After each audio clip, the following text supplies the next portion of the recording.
This topic is first introduced in the video Changing for Good by James Prochaska, John Norcross, and Carlo Di Clemente. Here's a link to the video that promotes the larger framework for personal change.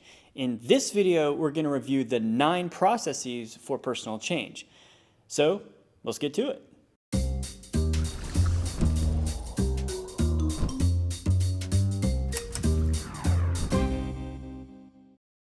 You can think of the processes for change as categories for the actions that you take. For example, if you're trying to get fit and you're learning about health and fitness, then you're consciousness raising. A support group that meets regularly would be an example of social liberation. You see, anything you do to make a lasting change can be dropped into one of these 9 buckets. So let's review them one at a time. Number 1, consciousness raising. Consciousness raising is like raising awareness or increasing the information available about your problem or your goal. This might include observing, reading, being open to new ideas about your situation, or talking to others about the topic.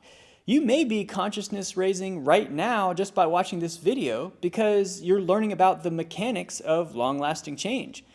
You're searching and seeking and studying, investigating, and asking the universe, show me the way.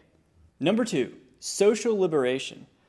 Social liberation is when you have new alternatives that the external environment can give you to help foster a change.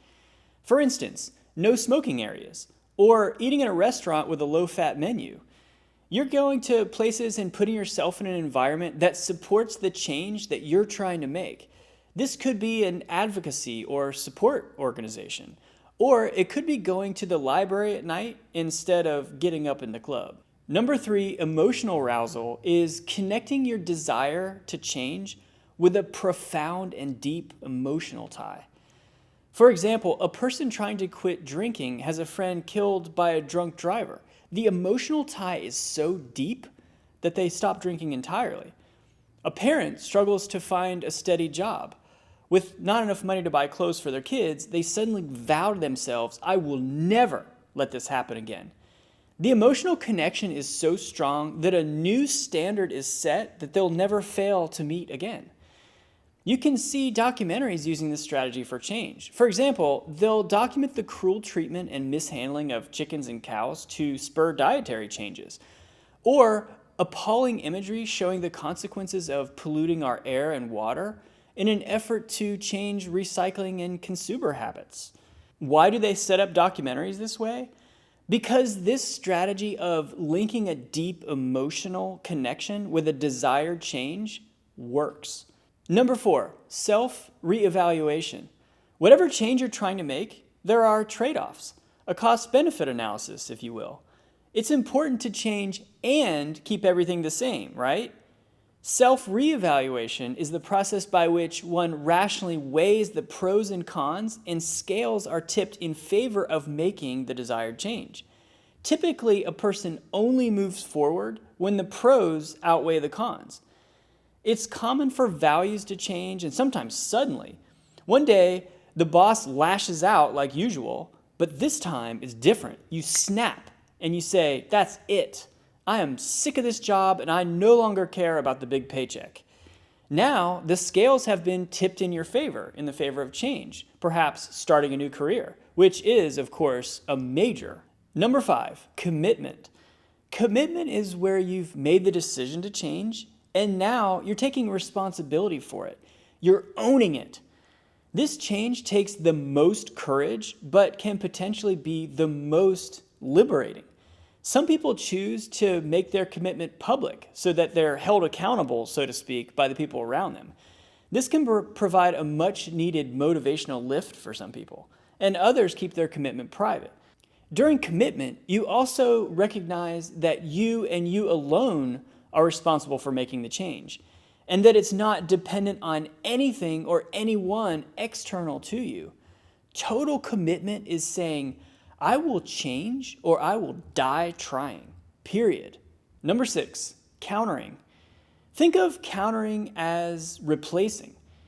When you replace or exchange a negative or neutral behavior for a positive one, That's countering. For example, a person who's trying to kick the habit, like excessive chocolate eating, for example, which gives them a chocolate high, might begin jogging to counter the cocoa buzz with the runner's high.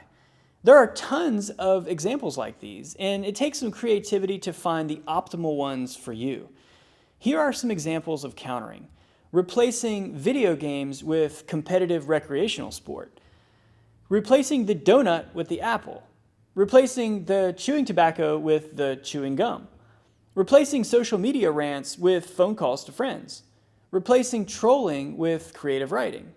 Replacing circular thinking or ruminating with art or cooking. Countering swaps your response to stimuli. So if you eat a box of cookies every time you sit on the couch after work, you create a new behavior to that same stimulus. So you might counter with fruit instead of cookies. You get the idea. Countering is replacing one activity with another where you're still getting a benefit that is in alignment with your desired change. Number 7, environmental control. Environmental control is something action-oriented where you control the environment around you so that the likelihood of a negative behavior is minimized. You might avoid going to certain places or being around certain people. You might avoid certain topics or post positive messages around you to serve as reminders. Removing all the alcohol from your home or moving your computer out of the bedroom and putting it into the living room. Installing an app on your phone that prohibits you from texting while driving. All of these are examples of environmental control. Number 8, rewards. We're all familiar with rewards. They're positive reinforcements or treats we give ourselves for doing the work, completing the challenge, or accomplishing the mini goal. This can come in many forms. Praise from self, praise from others. They could be material rewards. Important side note here. Notice that we don't talk about punishment as a means of change because punishment is not effective for long-term change. Please don't punish yourself for trying to do better. Punishment has absolutely no place for long-lasting positive change. Go easy on yourself. Focus on the small steps. Reward yourself for effort and not results. Let me just repeat that one more time. Reward yourself for effort, not results. Number 9, helping relationships. Rarely can we accomplish goals alone. We need help. We can't always control our family members, but we can ask for their help. We can tell them our preferences and educate them. Please don't disrupt me from 6 to 8 p.m. I'm working on something, okay? Or maybe something like this. Hey, let's all agree to cook a healthy meal once a week. We can also enlist the help of support groups or people outside our bubble who want to see and help us succeed. And there they are, the 9 processes for change. The key here is self-directed change. There are many techniques in each of these change processes, and part of the art of change is finding which ones work best for you. The more personalized and specialized you can design your change framework, the better chance you have at being successful. Thanks for watching. Change is hard. Go easy on yourself. Remember to focus on the steps, the routine, and the effort, not the results. And no matter what, just keep going. You can do it. I'll see you next time.